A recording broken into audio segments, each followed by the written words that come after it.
এখানে শ্রমিকদের মধ্যে দুই পক্ষ হলো বর্তমান সভাপতি, সেক্রেটারি সহ যারা বিজয়ী গ্রুপ এবং এই নির্বাচনে যারা পরাজিত হয়েছেন সেই গ্রুপ, দুই গ্রুপ।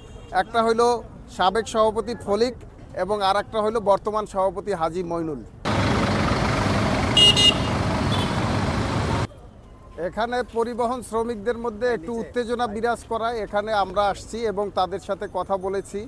পরিবহন শ্রমিক এবং নেতৃবৃন্দ যারা ছিলেন, মালিক নেতৃবৃন্দ যারা ছিলেন, তাদের সাথে আমরা কথা বলেছি এবং তাদের যে বিষয়টা ছিল এখানে সেই বিষয়ে আমরা তাদেরকে আশ্বস্ত করেছি এবং আইনগত ব্যবস্থা আমরা অলরেডি গ্রহণ করছি এবং বাকিটাও প্রক্রিয়াধীন।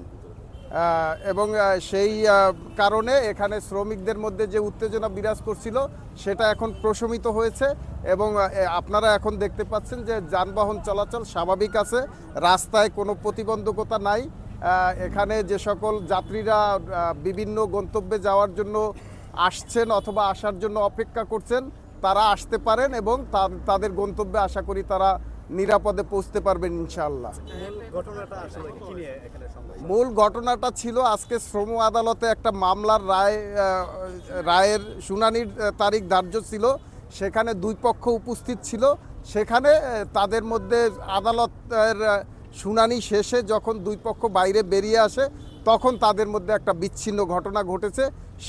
সেই সংবাদটা যখন কদমতলী টার্মিনালে আসে তখন এখানে শ্রমিকদের মধ্যে উত্তেজনা দেখা দেয়। এই ঘটনায় আমি প্রত্যক্ষ করেছি, একজন আহত হয়েছেন। পরিবহন শ্রমিক ইউনিয়নের সাধারণ সম্পাদক আব্দুল মুহিম, তিনি আহত হয়ে চিকিৎসা গ্রহণ শেষে তিনি এখন সমিতির অফিসে অবস্থান করছেন। তার সাথেও আমরা কথা বলেছি, তিনি এখন সুস্থ রয়েছেন বলেই আমাদের কাছে মনে হয়েছে। তারপরেও তিনি আরও চিকিৎসা নিয়ে সুস্থ হবেন বলে আমরা আশা করছি।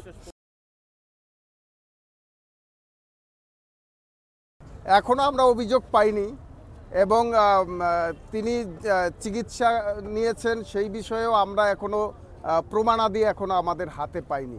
সেগুলা পাওয়া সাপেক্ষে এবং তারা যে কমপ্লেইন করবেন সেইটা সাপেক্ষে আমরা অবশ্যই আইনগত ব্যবস্থা গ্রহণ করব। এখানে শ্রমিকদের মধ্যে দুই পক্ষ হলো বর্তমান সভাপতি, সেক্রেটারি সহ যারা বিজয়ী গ্রুপ এবং এই নির্বাচনে যারা পরাজিত হয়েছেন সেই গ্রুপ, দুই গ্রুপ। একটা হইল সাবেক সভাপতি ফলিক এবং আর একটা হইল বর্তমান সভাপতি হাজী মইনুল। একজনকে আটক করা হয়েছে, সে এখন থানা হেফাজতে আছে।